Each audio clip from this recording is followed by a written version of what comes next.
এই যে ঝুলন্ত ট্রেন যেটা, এই ঝুলন্ত ট্রেন কিন্তু হচ্ছে 13.3 কিলোমিটার লম্বা ট্র্যাক ইন টোটাল, এবং এই নদীর উপর দিয়ে ম্যাক্সিমাম পুরো জায়গাটা হচ্ছে নদীর উপর দিয়ে হচ্ছে এই ট্র্যাক। আমরা একদম শেষ পর্যন্ত যাব এই ট্রেন দিয়ে, এবং এই ট্রেন থেকে একটা মজার ঘটনা ঘটেছিল, খুব ইন্টারেস্টিং।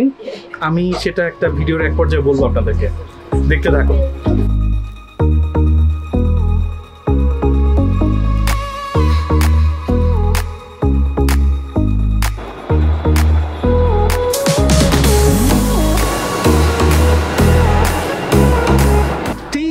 ঠিক যেন আমার মাথার উপর দিয়ে সাই করে চলে গেল ট্রেনটা। ইটস অ্যামেজিং যে একটা হাতিকে এই যে ট্রেন, সেই ট্রেনে তুলে দেয়, ঠিক আছে, প্রচারণার জন্য। আসসালামু আলাইকুম, আশা করছি সবাই ভালো আছেন, সুস্থ আছেন। ওয়েলকাম করছি আপনাদেরকে আজকের এই ভিডিওতে। এই মুহূর্তে গাইস আমি যে জায়গাটাতে আছি, এটা জার্মানির নর্থ রাইন ভেস্টফালেন যে একটা স্টেট আছে, সেই স্টেটের একটা শহর, নাম হচ্ছে ভুভারটাল। খুবই অন্যরকম একটা শহর। আমি কেন অন্যরকম বলতেছি, এই শহরটা হচ্ছে বেসিক্যালি একটা পাহাড়ের উপত্যকায়। আপনি যদি দেখেন এইদিকে বেশ পাহাড় আছে, আবার এখানে একটা নদীও আছে। একদিকে হচ্ছে পাহাড় আর একদিকে নদী। ইটস খুবই বিউটিফুল, এবং এই শহরটা হচ্ছে খুবই গ্রিন সিটি। জার্মানির যতগুলা সবুজ শহর আছে, এই ভুভারটাল শহরটা হচ্ছে তার মধ্যে অন্যতম। বাট এই ভুভারটাল শহরটাতে আরও কিছু স্পেশালিটি আছে, যে কারণে আমি ভুভারটাল শহরটা দেখতে আসছি। তার সবচাইতে প্রধান আকর্ষণ যে জিনিসটা, সেটা হচ্ছে ঝুলন্ত ট্রেন। এখন আমি এই ঝুলন্ত ট্রেন বলতে আসলে কি বোঝাচ্ছি, আমি এই 1 মিনিটের মধ্যে আপনাদেরকে সেই ঝুলন্ত ট্রেন দেখতে নিয়ে যাব, একদম দেখাবো আপনাদেরকে, তারপর ডেমনস্ট্রেট করে বলবো যে ঝুলন্ত ট্রেন বলতে আমি আসলে কি বোঝাচ্ছি। দেখেন, নর্থ রাইন ভেস্টফালেনের এই যে ভুভারটাল শহর, এটা মোটামুটি বড় একটা শহর, 3.5 লক্ষ মানুষের বসবাস। জার্মানির কোনো শহরে যদি 3.5 লক্ষ মানুষের বসবাস হয়, তাহলে সেই শহরকে আমি মোটামুটি বড় শহর বলবো। এরকম 3.5 লক্ষ মানুষের বসবাস, এরকম একটা শহর। এবং যেটা বললাম যে খুবই গ্রিন, একদিকে হচ্ছে আপনার পাহাড়, সেই পাহাড়ের উপত্যকায় হচ্ছে বেসিক্যালি এই শহরটা, যে কারণে প্রচুর উঁচা নিচা জায়গা। আপনি যদি এখানে আসেন দেখবেন, বাট ইটস সো বিউটিফুল। এই যে ট্রেন,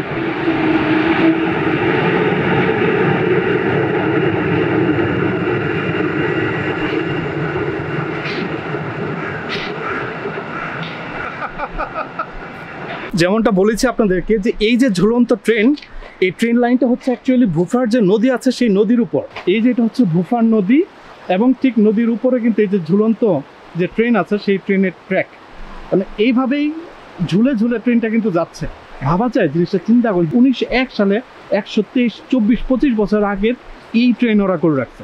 এবং 1925 সালে বেসিক্যালি এই ট্রেনে একটা খুবই মজার ঘটনা ঘটে, যেটা আমি একটু পরে আপনাদেরকে বলবো। ইটস খুবই ইন্টারেস্টিং ঘটনা। আমি এই ভিডিওর এক পর্যায়ে সেই ইন্টারেস্টিং ঘটনা আপনাদেরকে বলবো। আমি জানি না আপনারা শুনতে পাচ্ছেন কিনা, এই যে নদীর পানির একটা সাউন্ড আমি এখান থেকে পাচ্ছি। It's so amazing. চলেন আমরা স্টেশনে যাই, আমরা ট্রেনে উঠবো, এবং এই ট্রেন নিয়ে আমি যেটুকু জানি, এই ট্রেন থেকে ট্রেনে বসে আমি আপনাদেরকে সেটা বলার চেষ্টা করব।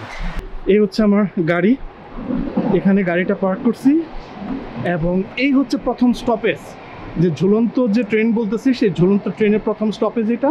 যদি খুব ভালো করে খেয়াল করেন, দেখেন যে চাকা হচ্ছে কিন্তু ট্রেনের উপরে, বেসিক্যালি ট্রেনটা চাকার সাথে ঝুলতেছে। মানে অন্যরকম একটা টেকনোলজি, এবং এটাকে বলা হয় পৃথিবীর সবচাইতে সেফেস্ট ট্রান্সপোর্ট। পৃথিবীর সবচাইতে নিরাপদ ট্রান্সপোর্টেশন ব্যবস্থা হচ্ছে এই যেটা দেখতে পাচ্ছেন এটা। ওনারা হচ্ছেন এই ট্রেনের যাত্রী, যারা এই ট্রেন থেকে অ্যাকচুয়ালি মাত্র নামতেছে। আমরা অ্যাকচুয়ালি এই মুহূর্তে আছি ট্রেনের একদম প্রথম যে স্টপেজ, সেই প্রথম স্টপেজে। আমরা এখন যেটা করব, যে এই যে এখানে মেশিন, টিকিট কাটার মেশিন আছে, আমরা এখান থেকে টিকিট কাটবো, এবং টিকিট কেটে আমরা বেসিক্যালি যে আপনার একদম লাস্ট স্টপেজ যেটা, সেটা হচ্ছে ফোভিঙ্কেল বলে, সেই লাস্ট স্টপেজ পর্যন্ত কিন্তু আমরা ট্রেন দিয়ে যাব। প্রথমে আসলে এখান থেকে টিকিট কাটবো। সো আমাদের দুজনের টিকিট করা শেষ। এখন আমরা যেখানে লিফট আছে, লিফট দিয়ে জাস্ট আমরা উঠে যাব উপরে।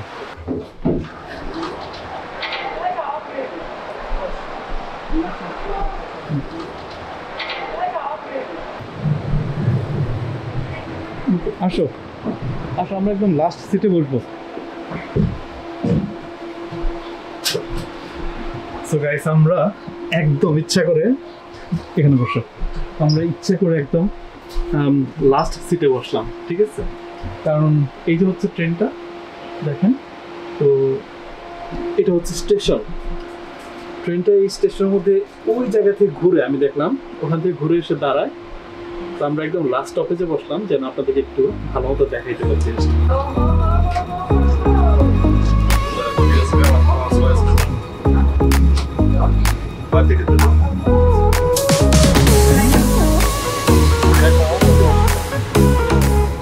এই যে ঝুলন্ত ট্রেন যেটা, এই ঝুলন্ত ট্রেন কিন্তু হচ্ছে 13.3 কিলোমিটার লম্বা ট্র্যাক ইন টোটাল। ম্যাক্সিমাম পুরো জায়গাটা হচ্ছে নদীর উপর দিয়ে হচ্ছে এই ট্র্যাক, ঠিক আছে? এবং এটার কারণ কি, এই যে ঝুলন্ত ট্রেনের কারণ হচ্ছে যেটা আমি আপনাদের আগেই বলেছি, যে শহরটা হচ্ছে কিন্তু একটা পাহাড়ের উপত্যকা, যে কারণে অনেক উঁচা নিচা, ঠিক আছে? এখানে আপনার মানে মাটিতে ট্রাম করা সম্ভব না বা ট্রেন লাইন করা পসিবল না, যে কারণে ঝুলন্ত করেছে এবং এটা পরিবেশ বান্ধব। এবং এই যে ঝুলন্ত ট্রেন, এটা কিন্তু বলা হয় যে বিশ্বের সবচাইতে আপনার নিরাপদ ট্রান্সপোর্ট, কারণ এর দুর্ঘটনা হয় সবচাইতে কম। প্রতিদিন এই ঝুলন্ত ট্রেনে চড়ে আপনার 85,000 মানুষ আসা যাওয়া করে, 85,000 মানুষ। তার মানে বুঝতেই পারতেছেন 3.5 লক্ষ মানুষের একটা শহর, তার 85,000 যদি এই ট্রেনে যাওয়া আসা করে, তাহলে কিন্তু এটাই হচ্ছে তাদের ট্রান্সপোর্টেশনের মেইন ট্রান্সপোর্টেশন। অলরাইট, আমরা একদম শেষ পর্যন্ত যাব এই ট্রেন দিয়ে। এবং আপনাদেরকে আগেই বলেছি যে এই ট্রেন থেকে একটা মজার ঘটনা ঘটেছিল, খুব ইন্টারেস্টিং। আমি সেটা একটা ভিডিওর এক পর্যায়ে বলবো আপনাদেরকে, দেখতে থাকুন।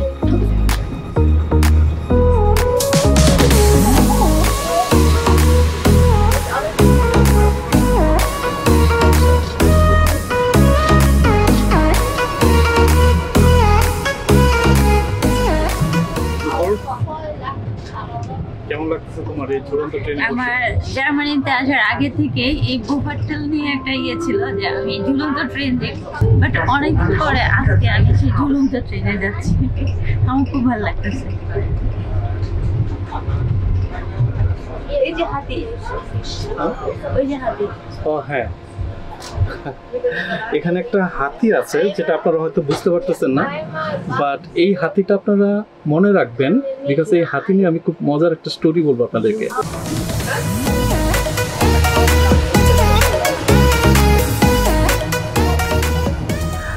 আমরা এই ট্রেনে একদম লাস্ট স্টপেজে চলে আসছি, আমরা জাস্ট এখন নামবো, চলেন নামে।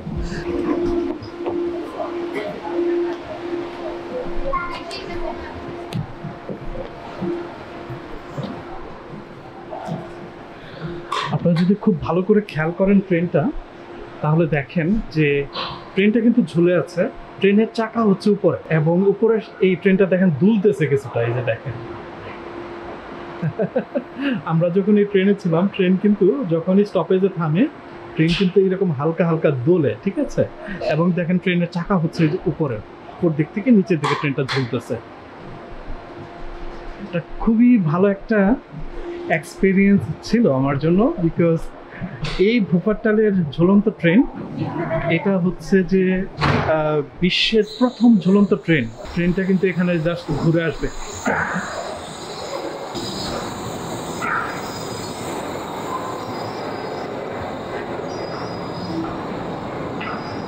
এই যে ট্রেনটা এদিক দিয়ে গেল, এই যে ঘুরে দেখেন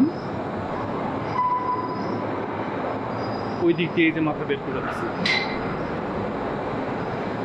সত্যি কথা বলছি যে এই ট্রেনে ওঠার প্রতি আমি না যতটা ইন্টারেস্টেড, তার থেকে আমার কাছে যে জিনিসটা অ্যাট্রাক্ট করেছে, জার্মানরা এই টেকনোলজির কথা চিন্তা করেছে 1901 সালে, আজকে থেকে 124 বছর আগে, ভাবা যায়? এবং তাদের যে মেট্রো রেল যে সিস্টেম, যেমন বার্লিন বলেন, হামবুর্গ বলেন, বড় বড় শহরে যে তাদের মেট্রো ট্রেন সিস্টেম, সেটা কিন্তু প্রায় 150 বছরের পুরানো। অ্যান্ড এই যে মেট্রো ট্রেন সিস্টেম, আপনি যদি বার্লিনে আসেন, আপনি যদি হামবুর্গে আসেন, তাদের যে মেট্রো রেলের যে কানেকশনটা, মানে যোগাযোগ বলতে যেটা বোঝায়, ঠিক আছে, মানে এফেক্টিভ কমিউনিকেশন বলতে যেটা বোঝায়, আপনি এই শহরগুলোতে আসলে পাবেন। 5 মিনিট পর পর মেট্রো ট্রেন। এই যে এখানে ঝুলন্ত ট্রেন দেখতে পাচ্ছেন, এটাও কিন্তু এক্স্যাক্টলি 6 মিনিট পর পর চলতেছে, ঠিক আছে?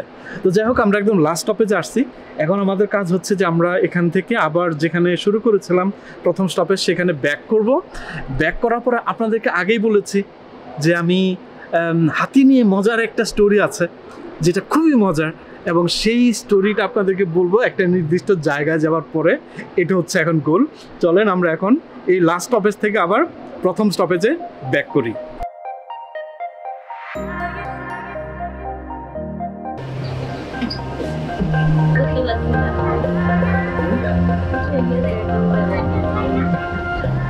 বিষয়টা খুবই ইন্টারেস্টিং। দেখেন আমরা যাচ্ছি ট্রেনে, ঠিক আমাদের নিচ দিয়ে আবার গাড়ি চলতেছে, ঠিক আছে, একজন মানুষ যে ড্রাইভ করতেছে তার স্টিয়ারিং সব দেখা যাচ্ছে। খুব ইন্টারেস্টিং লাগতেছে আমার কাছে বিষয়টা।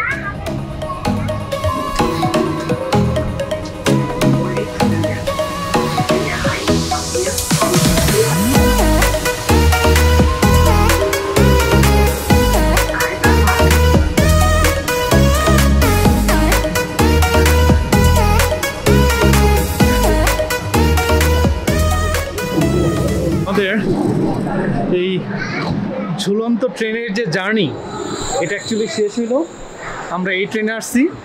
তো এই যে ঝুলন্ত ট্রেন এটার আসলে জার্মান নাম হচ্ছে সুবেবান বা শোয়েবেবান, যেভাবে উচ্চারণ করেন না কেন। ইট ওয়াজ কোয়াইট ইন্টারেস্টিং। আমার কাছে সবচাইতে মজার যেটা লেগেছে যে সেই 1901 সালের স্ট্রাকচার, সেই 1901 সালের ইঞ্জিনিয়ারিং এখনও একদম কি বহাল তবিয়তে চলতেছে। এবং পুরা জিনিসটা এই যে নদীটার উপরে, যে কারণে যেটা হচ্ছে তাদের ল্যান্ডের কোনো মানে ব্যয় করতে হয় নাই, পুরা ট্রেনটা এই নদীটার উপর দিয়ে গেছে। খুবই ইন্টারেস্টিং।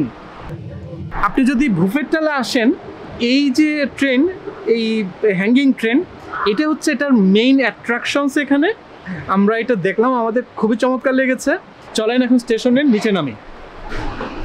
মানে আমি আসলে অনেকক্ষণ ধরেই চিন্তায় ছিলাম যে আমার গাড়িটা জায়গা মতো আছে কিনা। এই যে জায়গায় গাড়ি পার্ক করছি, এখানে গাড়ি পার্কিং অ্যালাউড না, বাট কোনো কিছু করার ছিল না, এখানে কোনো পার্কিং নেই। অন্যদিকে হচ্ছে আমাকে ট্রেনে উঠতেই হবে। সো আমি জাস্ট একটা জায়গায় পার্ক করছি, আমি না আর অনেকেই করছে সেখানে। তো যে কারণে জাস্ট ওখানে পার্ক করে চলে আসছি। এবং একটু একটু একটু প্রাণটা জোড়াইছে যে না গাড়িটা আছে, নিয়ে যায় নাই। মানে নিয়ে যাওয়ার কথা কেন বলতেছি, জার্মানিতে যদি আপনি উল্টাপাল্টা জায়গায় গাড়ি পার্ক করেন, তাহলে এমন জায়গা আছে যেখান থেকে তারা গাড়িটা তুলে নিয়ে যায়। এবং যদি গাড়ি তুলে নিয়ে যায় সেটা কিন্তু আপনার জন্য খুবই এক্সপেন্সিভ। আমার গাড়ি একবার তুলে নিয়ে গেছিলো, সেটা হচ্ছে যে 2023 সালের কথা। আমার যখন পায়ে অ্যাক্সিডেন্ট হয়েছিল, অপারেশন করতে হয়েছিল, আপনারা অনেকেই জানেন সে কথা, যে আমি যখন ডক্টরের কাছে গেছি তখন সেখানে আশেপাশে পার্কিং পাচ্ছিলাম না। একটা জায়গায় পার্ক করছে, আমি জানতাম না যে এটা আসলেও মানে পার্কিং অ্যালাউড না ওই জায়গায়, এটা আমি বুঝতে পারি নাই। জাস্ট পার্ক করছি এবং তখন অপারেশন হওয়ার মাত্র আমার 2 সপ্তাহ পরে আমি ঠিকমতো হাঁটাহাঁটি করতে পারতাম না ওই সময়। তো ডক্টর দেখাইছি, 2 ঘন্টা পরে আসছি, এসে দেখি যে আমার গাড়ি নেই সেখানে। পরে আমাদের টোটাল কিন্তু সেই গাড়ি পাইতে মোটামুটি 600 ইউরোর মতো খরচ করতে হয়েছে। গাড়ি যদি আপনার তুলে নিয়ে যায় তাহলে কিন্তু সেটা আপনার জন্য খুবই এক্সপেন্সিভ। নূপুর জার্মানিতে আসার আগে থেকেই ঝুলন্ত ট্রেনের কথা জানতো এবং সে জার্মানিতে আসার আগে আমাকে বলছিল এখানে আসতে চায়। বহুদিন পরে নিয়ে আসছে ওরে, লিটারালি প্রায় 4 বছর পরে। কেমন লাগছে তোমার? আমার কাছে খুবই ভালো লাগছে। আর সবচেয়ে ভালো লাগছে যখন আমরা ট্রেনে উঠছি, ট্রেন যাচ্ছে নিচে দিয়ে নদী। হ্যাঁ, খুবই ইন্টারেস্টিং। এবং মাঝে মাঝে কিছু রাস্তা আছে যেগুলোতে গাড়ি যাচ্ছে, কে ড্রাইভ করতেছে, সবকিছু দেখা যায়। এই যে আছে আমাদের গাড়ি। আমরা মোটামুটি অনেকদিন পর একটা ট্রিপে বের হয়েছি এবং বলে যে এই বছর আমরা এই প্রথম এত রৌদ্রোজ্জ্বল ওয়েদার পাচ্ছি। ইট ইজ অ্যামেজিং, কারণ হচ্ছে যে অনেকদিন পর ট্রিপ দিচ্ছি এবং খুবই চমৎকার একটা ওয়েদার পাচ্ছি, সব মিলে খুবই ভালো। এবং তার মধ্যে হচ্ছে যে এরকম চমৎকার একটা জিনিস দেখলাম, যেটা সেই জার্মানির অন্যতম একটা টেকনোলজি, অনেক পুরোনো টেকনোলজি। সেটা হচ্ছে যে এই 1901 সালের এই ঝুলন্ত ট্রেন, যেটাকে শোয়েবেবান বলা হয় জার্মান ভাষায়। মানে এটা খুবই ভালো একটা এক্সপিরিয়েন্স ছিল। আমিও রীতিমতো আমার ভালো লেগেছে, নূপুরেরও প্রচণ্ড ভালো লেগেছে। এবং আপনারা যদি কেউ ভুফেরটালে আসেন তাহলে অবশ্যই আমি বলবো যে এই ঝুলন্ত যে ট্রেন আছে, ট্রেনে উঠবেন, একটু ঘুরে দেখবেন, অন্যরকম ভালো লাগবে। বিকজ বেশিরভাগ ট্রেক মানে এই নদীর উপর দিয়ে, এবং আপনি যখন নিচে তাকাবেন, ইটস বেস্ট ভিউ। তো অলরাইট, এখন আমরা যে জায়গায় যাচ্ছি আপনাদেরকে যেটা আমি বলেছিলাম ভিডিওর শুরুর দিকে, যে অনেক চমৎকার, অনেক ইন্টারেস্টিং একটা ঘটনা আছে।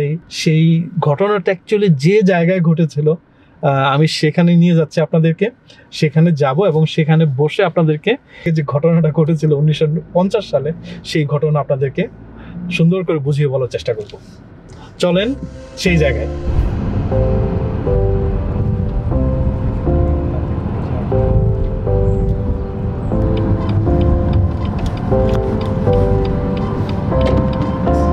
সো গাইস, আপনাদেরকে যে মজার যে স্টোরি বলতে চাইছিলাম, আমি আমার সেই জায়গায় অ্যাকচুয়ালি চলে আসছি। যে ঘটনাটা আপনাদেরকে আমি বলবো, সেই ঘটনাটা আপনাদের কাছে অবিশ্বাস্য মনে হতে পারে, বাট ইটস খুবই ইন্টারেস্টিং। আমি একটু কি বলে, যেটা একটা রহস্য তৈরি করার চেষ্টা করছি অনেকক্ষণ ধরে, বিকজ অনেকবার বলছি আপনাদেরকে যে মজার ঘটনা, মজার ঘটনা। যে মজার ঘটনাটা অ্যাকচুয়ালি ঘটে সেটা হচ্ছে এই জায়গায়। দেখেন, আপনারা এখানে একটা স্ট্যাচু দেখতে পাচ্ছেন, রাইট?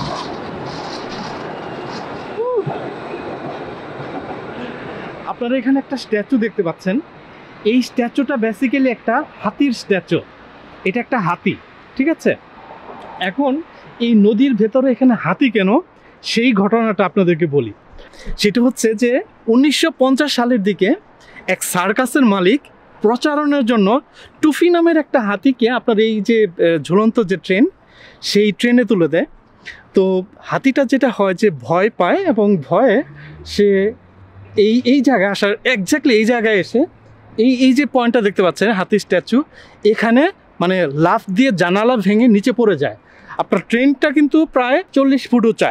সে 40 ফুট উঁচা থেকে হাতিটা লাফ দিয়ে এখানে পড়ে যায়, সেই টুফি। তখন সেই হাতিটা বয়স ছিল মাত্র 4 বছর, তার মানে খুব একটা বড় ছিল না, ছোট হাতি ছিল, যে কারণে সে ট্রেনে তাকে তোলা সম্ভব হয়েছে, এবং সে লাফ দিয়ে জানালা ভেঙে এই জায়গায় পড়ে যায়। ভালো কথা যেটা হচ্ছে সেটা হচ্ছে যে সেভাবে এই 40 ফিট উঁচা থেকে আপনার হাতিটা পড়ে যাওয়ার পরেও সেই হাতিটা কিন্তু বেঁচে যায়। সেই হাতিটা টুফি, সে ছিল একটা মেয়ে হাতি, এবং তাকে কিন্তু অ্যাকচুয়ালি আপনার যেটা করা হয়েছিল যে ইন্ডিয়া থেকে আনা হয়েছিল। এটা একটা এশিয়ান হাতি ছিল। টুফিকে বেসিক্যালি ইন্ডিয়া থেকে আনা হয়েছিল। সেই টুফি আপনার এই ট্রেন থেকে এখানে লাফ দিয়ে নদীতে পড়ে যায়। এই ব্যাপারটা আপনার এই ভোপেটালে এতটাই জনপ্রিয় যে আপনি যদি কখনো ভোপেটালে এসে কোনো পোস্ট কার্ড দেখেন, তাহলে কিন্তু আপনি এই যে টুফির যে নদীতে পড়ে যাওয়া, লাফ দেওয়া, সেইটা কিন্তু আপনি আপনার পোস্ট কার্ডে দেখতে পাবেন। ব্যাপারটা এতটা জনপ্রিয়। এবং অনেকেই হয়তো প্রশ্ন করবেন যে ভাইয়া, টুফি কি বেঁচে ছিল? ইয়েস, টুফি আপনার 1989 সাল পর্যন্ত বেঁচে ছিল।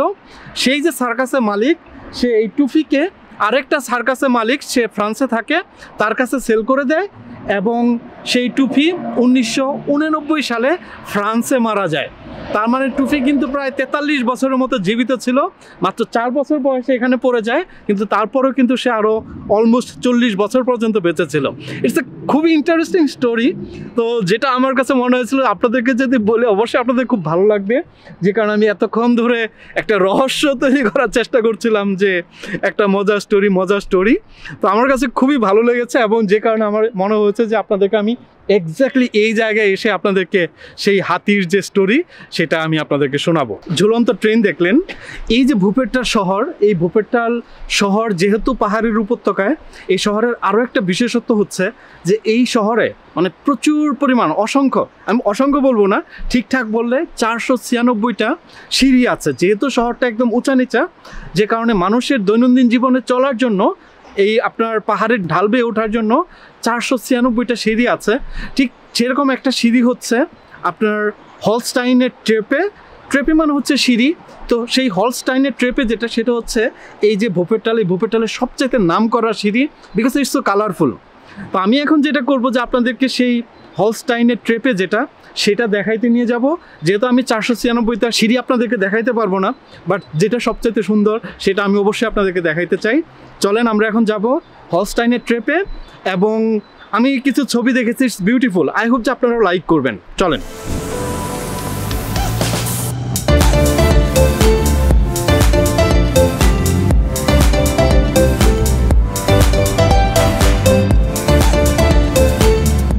আপনারা যারা ভোপেটাল আসবেন তাদের জন্য বলে রাখি যে এই সিঁড়িটার নাম, এটা হচ্ছে হলস্টাইনের ট্রেপে। ওকে, এই যে রংধনু সিঁড়িটা, এটা হচ্ছে সেই হলস্টাইনের ট্রেপে। দেখেন,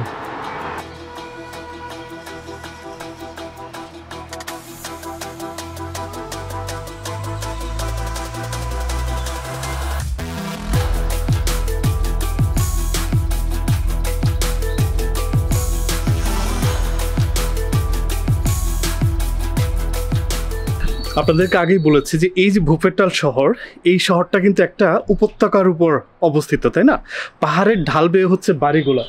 এই যে দেখেন এই যে সিঁড়িটা, অনেক উঁচা থেকে কিন্তু এইভাবে ঢাল বেয়ে বেয়ে নামতেছে একদম নিচের দিকে। বলা হয় যে ভূপেটালে এরকম 496টা সিঁড়ি আছে, 496টা সিঁড়ি। এই সিঁড়িগুলো কিন্তু মানুষের মানে দৈনন্দিন জীবনে নর্মাল চলাচলের রাস্তা, ঠিক আছে? এবং এই যে 496টা সিঁড়ি, এরকম 496টা সিঁড়ি মিলে সর্বমোট প্রায় 12,000-12,000-এর মতো এরকম স্টেপ আছে। এই একটা স্টেপ, এই একটা স্টেপ, এরকম প্রায় 12,000-এর মতো স্টেপ আছে। তো তার মধ্যে সিঁড়িগুলোর মধ্যে এই যে সিঁড়িটা দেখতে পাচ্ছেন, এই সিঁড়িটা হচ্ছে রেইনবো সিঁড়ি, যেটার বেশ নাম ডাক আছে, যে কারণে আমার কাছে মনে হলো যে আমি তো আপনাদেরকে 496টা সিঁড়ি দেখাইতে পারবো না, বাট এই সিঁড়িটা অ্যাটলিস্ট আপনাদেরকে দেখাইতে চাই। It's so beautiful. দেখেন আমি আরেকটু উপরে উঠি, বাট বেশি উপরে ওঠার সুযোগ নাই, বিকজ আমি আসলে এমন একটা জায়গায় গাড়ি পার্ক করে আসছি যেখানে পার্কিং অ্যালাউড না। বাট এখান থেকে একটা ভিউ দেখা যাচ্ছে, বেশ উঁচা সিঁড়ি, অনেক দূর পর্যন্ত আসলে যাওয়া যাবে। আপনারা যদি ভূপেটালে আসেন, আমি বলবো যে অবশ্যই অ্যাটলিস্ট এই সিঁড়িতে আসবেন, বিকজ এটা কিন্তু এই শহরের একটা ঐতিহ্য যে এখানে মানে 496টা সিঁড়ি আছে, এবং এই সিঁড়িগুলো হচ্ছে মানুষের নর্মাল দৈনন্দিন জীবনে পায়ে চলার রাস্তা। হ্যাঁ, তো ইটস বিউটিফুল। আপনি অবশ্যই আসবেন, এই সিঁড়ি দেখবেন, সিঁড়িতে হাঁটবেন।